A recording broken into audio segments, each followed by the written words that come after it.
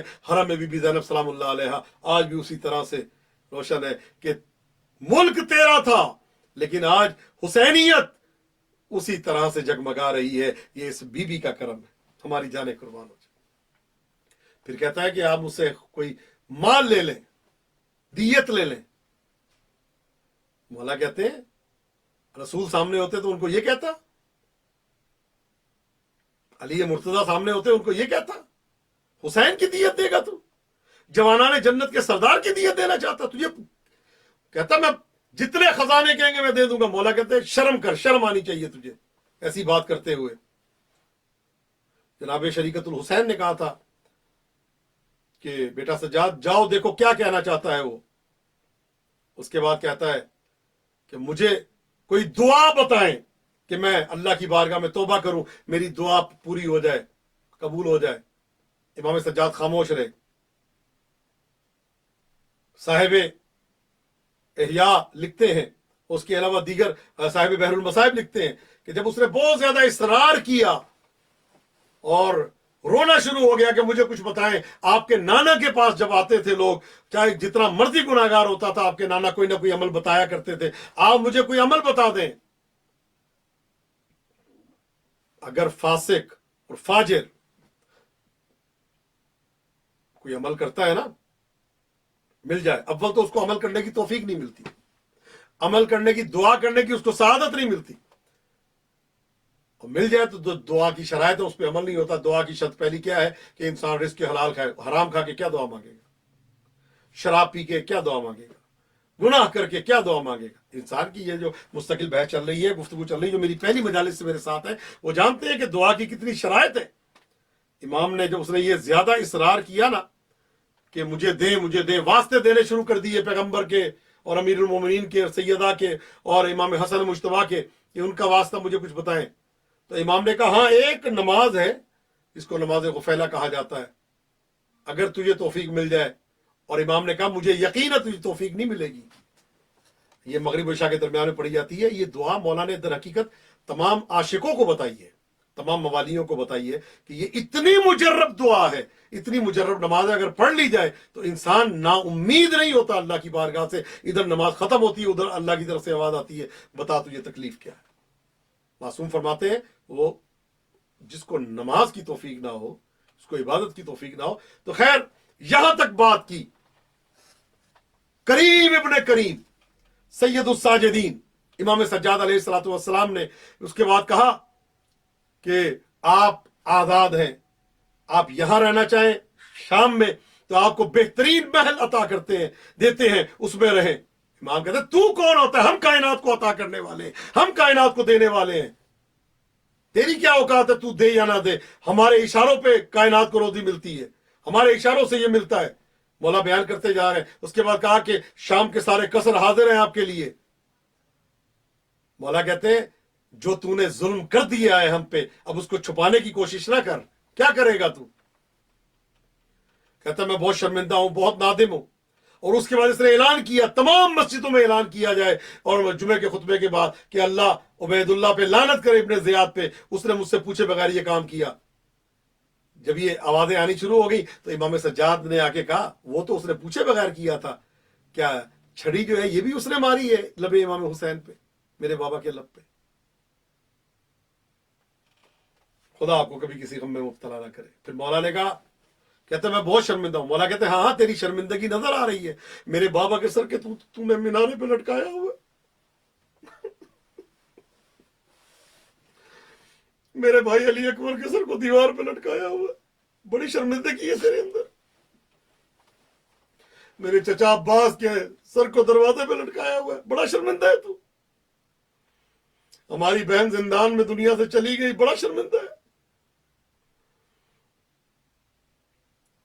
یا صاحب الزمان، خدا ہم سب کو کربلا جانا نصیب کر۔ کہا کہ جون سا جگہ آپ چاہتے ہو وہاں پہ آپ رہ لیں۔ بی بی نے کہا ہم اپنے بھائیوں پہ رو نہیں سکے، میں اپنے بھائی پہ رو نہیں سکی، جب روئی ہوں تب تازیانہ پڑا ہے، جب روئی ہوں تب ہم پہ تازیانے پڑے اور ہم پہ جو ہے پتھر مارے گئے۔ اور یہ جملہ کہنا تھا، کہا کہ ہمیں ایک قصر، ایک جگہ تھی، یہ کمال کی منزل ہے، مومنین کے گھر تھے۔ بی بی نے کہا نہیں، اس کے قصر میں، جو اس کا قصر ہے، کہا کہ یہ قصر حاضر ہے، کہا اس کے قصر میں ہم ذکر حسین کر کے جائیں گے۔ ایک مومن کے گھر میں تو ہو سکتا ہے، مومنین ہے گھر دے رہے ہیں، اس کے قصر میں، تاکہ جس جگہ اس نے ہمیں ذلیل کرنے کی کوشش کی تھی اسی جگہ پہ اس پہ لان تان ہو۔ قصر خالی کر لیا گیا، اور یہ پہلی مجلس تھی جو شہزادی نے خود پڑھی۔ خواتین جمع ہو گئی شام کی، بی بی نے ایک ایک مصیبت کو بتایا، میرا اکبر کیسے مارا گیا، میرا قاسم کیسے مارا گیا، میرے اون محمد کیسے مارے گئے، 6 مہینے کا علی اصغر کیسے مارا گیا۔ اور بی بی روتے ہوئے فرماتی ہے میں دیکھ رہی تھی اور شمر خنجر مار رہا تھا، میں دیکھ رہی تھی میرے بھائی کا سر بدن سے جدا ہو رہا تھا، میں ہاتھ جوڑ جوڑ کے فریاد کر رہی تھی اے پسر سعد، حسین قتل ہو رہا ہے، تو کھڑا دیکھ رہا ہے؟ یا امام زمانہ، اللہ آپ کو کبھی کسی غم میں مبتلا نہ کرے۔ میری سب سے بڑی دعا یہ ہے کہ اگلے سال سے پہلے خدا آپ کو کربلا جانا نصیب کرے، آپ کو وہ جگہ دکھائے جہاں 70 قدم کے فاصلے سے بہن دیکھتی رہی اور بھائی ذبح ہوتا رہا۔ اللہ آپ کو وہ جگہ دکھائے جہاں پہ امام حسین علیہ السلام کی شہادت ہو رہی تھی اور بہن دیکھ رہی تھی۔ اجرکم اللہ۔ امام نے کہا ہمارے سر واپس کیے جائیں، ہم ان کو ساتھ لے کے جائیں گے، اور وہ بدن جو بغیر سر کے ان بدنوں سے سروں کو ملحق کریں گے۔ میں نے کتاب لکھی ہے راسل حسین علیہ السلام، سر امام حسین علیہ السلام پہ، اور اس میں اور ویسے ثابت ہے کہ امام حسین کا سر اقدس آپ کے بدن اقدس سے ملحق ہوا اور کربلا لے کے گئے۔ امام سجاد علیہ السلام صندوق میں رکھ کے سر سب گئے۔ اور عزیزان محترم، خدا آپ کو کبھی کسی غم میں مبتلا نہ کرے، یہ سر سب گئے اور کربلا میں جا کے ان کا مدفن بنا۔ البتہ 17 راس الحسین ہے، یہ وہ مقامات ہیں جہاں پہ سرہائے شہداء رکھے گئے تھے، لیکن دفن کربلا میں۔ عزیزو، سر آنے شروع ہوئے تشت میں رکھ کے۔ پہلے سر آئے تھے تشت میں رکھ کے، بیویوں کے ہاتھ بندھے ہوئے تھے۔ پہلے سر آئے تھے تشت میں رکھ کے، تماچے لگ رہے تھے۔ پہلے سر تھے نیزوں پہ، کوئی تازیانے مار رہا تھا۔ لیکن اب جو سر آئے تشت میں، لیکن چادر ڈلی ہوئی اور عزت و احترام سے اب سر واپس آ رہے تھے۔ عزادارو، علی اکبر کا سر آیا، میری جانیں قربان ہو جائیں۔ عزادارو، شریکت الحسین بی بی آگے بڑھی اور آ کے علی اکبر علیہ السلام کے سر کو اپنے سینے سے لگایا اور چومنا شروع کیا، پیشانی کے بوسے لیے، اور ایک جملہ کا، علی اکبر اے شبیہ رسول، ہم جب نان کی زیارت کا مشتاق ہوتے تھے تو آپ کے چہرے کو دیکھ لیا کرتے تھے، اے علی اکبر آج مجھے آواز نہیں دو گے؟ عزادارو، بی بی نے علی اکبر کے سر کو اٹھایا ہوا ہے تو ایک مرتبہ نگاہ پڑی تو کیا دیکھا؟ کنارے میں علی اکبر کی ماں بیٹھی دیکھ رہی ہے۔ مولا نے کہا بھابی یہ علی اکبر کے سر کو لے۔ عزادارو، علی اکبر کے سر کو لے کے ماں نے رونا شروع کر دیا۔ پہلی مرتبہ علی اکبر کے سر کو لے کے بی بی نے رخسار پہ رخسار رکھے اور ایک جملہ کا، علی اکبر اپنی ماں کو چھوڑ کے چلے گئے۔ عزادارو، حضرت قاسم کا سر آیا ایک تشت میں، میری جانیں قربان ہو جائیں۔ بیوہ امام حسن مجتبیٰ آگے بڑھی اور اس سر کو اٹھایا اور سینے سے لگایا۔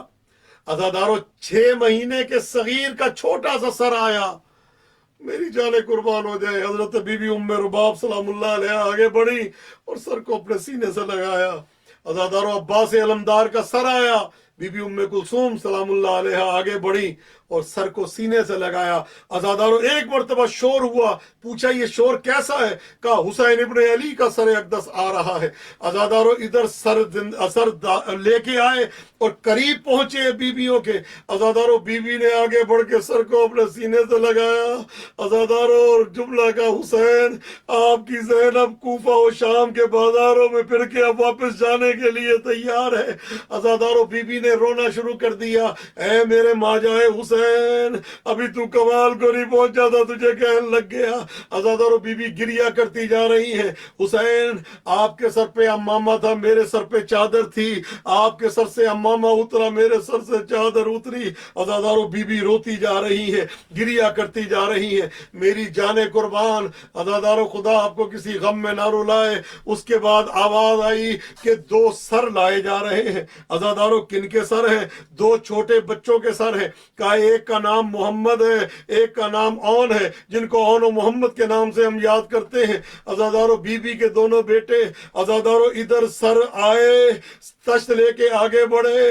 عزادارو، جو آیا تھا بندہ لے کے، جو خادم لے کے آیا تھا، وہ کہتا مجھے یہ بتائے، اب سب بیویوں نے سر لے لیے۔ عزادارو، ہر بیوی دیکھ رہی ہے، 2 سر لے کے وہ کھڑا ہے تشت میں، کہتا ان بچوں کی ماں کہاں ہے؟ عزادارو، جب یہ جملہ کہا نا، ان بچوں کی ماں کہاں ہے؟ عزادارو، کوئی جواب نہ آیا۔ پھر کہتا ان بچوں کی ماں آئے، اپنے بچوں کا سر لے لے۔